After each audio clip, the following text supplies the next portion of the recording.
Hi, this is Brian Forster, and today we are at Dashur, which is actually part of the Giza Plateau. Most people think that the Giza Plateau is simply the three Great Pyramids and the Sphinx and the Valley Temple, but in fact, the Giza Plateau system is much larger than you think. It includes Dashur, Abu Sir, Abu Ghurab, Abu Rawash, Saqqara, and more. Now, of course, it's called the bent pyramid because it has two angles, and some misinformed academics believe that this was actually a technical mistake, that the builders and the architects got the angle wrong, and so once the pyramid was half finished, that they had to change the angle. It's more likely that this was a giant resonant device, just like the Great Pyramid was, and that all of these structures were struck by some ancient cataclysm. This discoloration of the stone that you're looking at is from the inside, and it's limestone, so it should not have this peeling and discoloration that you see, but our engineer that came with us, that's Cliff on the right, and also our geologist, Susan Moore, concur that there was some kind of cataclysm that probably struck this structure as well as the Great Pyramid and others. Now you can see that the casing stone is almost perfectly intact, with all four corners appear to be blown out. The idea that the casing stone was quarried by local people at some period of time in the distant past is kind of illogical, because why would they start by removing all four corners? But if it was struck by some kind of solar plasma event or something else, the enormous force could have blown the four corners out. And what we're going to see is inconsistency as well in terms of where the casing stone is and where the casing stone isn't. Now in the background you see what's called the Black Pyramid, and it is mainly constructed out of mud bricks. And a lot of the academics believe that the Bent Pyramid, the Red Pyramid, and the Black Pyramid were all created by one pharaoh called Sneferu. But it's highly unlikely, because why would, in the lifetime of one pharaoh, why would you change from one technique, which is solid stone like this, to mud brick, or vice versa? Now, if you carefully look, you can see on the right-hand side of the casing stone is mainly there, and on the left-hand side, it's missing. So it appears that the Bent Pyramid was struck by, again, some kind of cataclysmic event, possibly a solar plasma flare about 12,000 years ago, that struck on the eastern side of the building and blew out much of the casing stone on the eastern and I think southern, either southern or northern side. Now there happened to be an archaeological dig undergoing when we were there, and they actually let us go and inspect what they were doing. So Egypt is changing actually quite rapidly. A lot of sites are opening up that previously were forbidden by visitors or tourists, and the case in point is the Bent Pyramid. You can now go inside. The last time this was allowed was in 1965, and I believe in May of 2019 they've opened it up to the public, and we're going to be going in March of 2020. Now here you can see a satellite pyramid, and again, it doesn't appear that it's simply erosion, but that it was struck by some kind of force that basically blew the exterior off.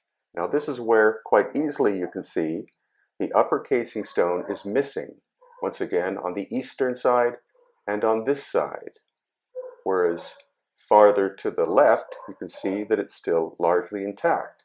And also it's the second bend or facet, the upper one, that is damaged much more than the lower one.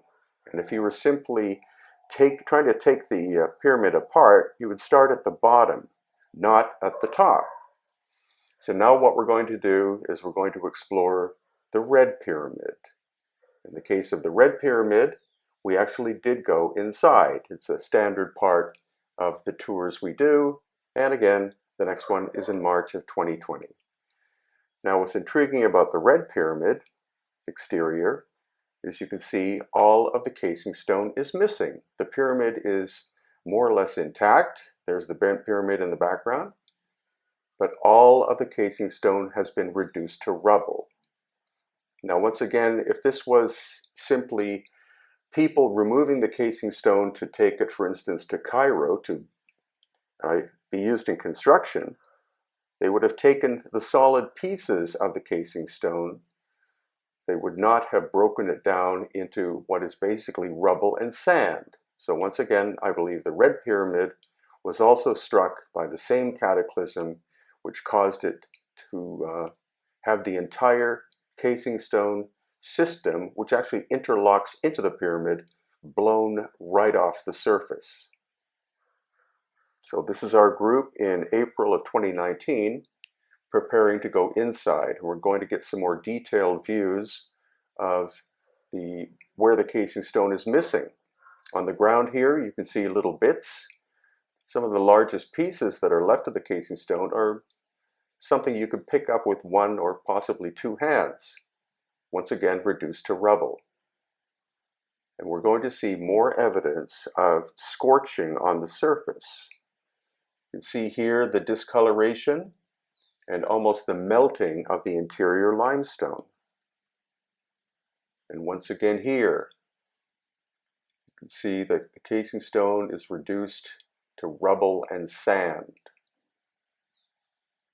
We're now going inside. And this shaft that goes down, you can see how narrow it is, both vertically and horizontally. And it goes into the pyramid, I believe, about 300 feet. It's quite an adventure to do this. Thankfully, most of the lighting was working, and these handrails greatly assist, as well as the steps they put in, because originally it was simply a ramp going down. It would have been possible to slide down without the steps, but you'd probably never be able to get back out again. So once again, a curious nature of the interior. Again, you see strange discoloration on the upper surfaces there, which to me appear to be scorching marks. And now we're in the chambers at the bottom.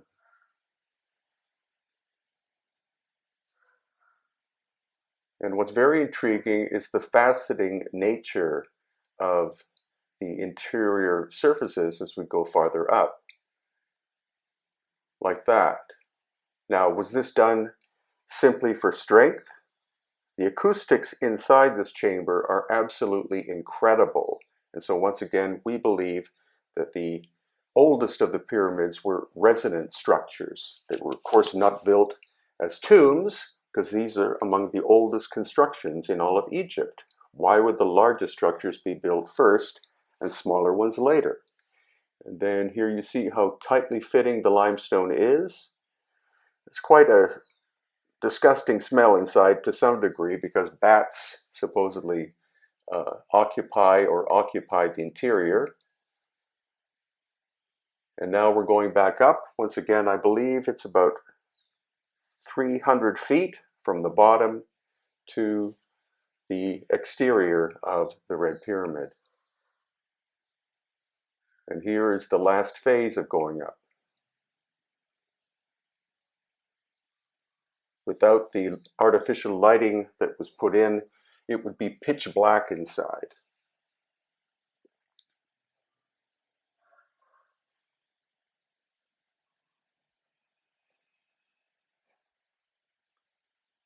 And now, as a side bonus, we also went to Memphis on this day tour.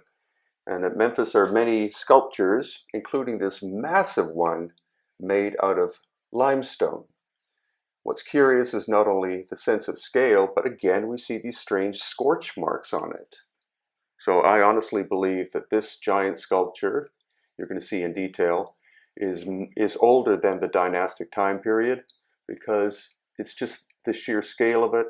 Once again, look at the strange discoloration on the left arm. It looks like the limestone has been hit by high heat. And I honestly think this was beyond the scale of the dynastic builders. They did, of course, do lots of sculpture, and some very excellent temple constructions, but I think this one is simply too big for them to have quarried and also for them to have shaped and moved. It's attributed, as always or as usual, to Ramses II, but I honestly think it's a much, much older construction. It's similar to the granite ones we see that has exactly the same face. And here, once again, at the bottom, you're going to see the strange discoloration of the leg. And actually at the top, or the middle left of the hat there, or the crown that he's wearing.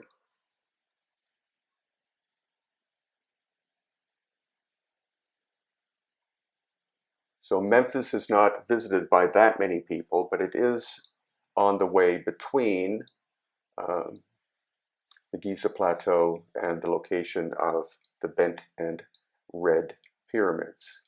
And also this huge sphinx made of travertine. Once again, the weathering on the right-hand side is very unusual, and this could be another work that is much, much older than the dynastic Egyptians, in my opinion.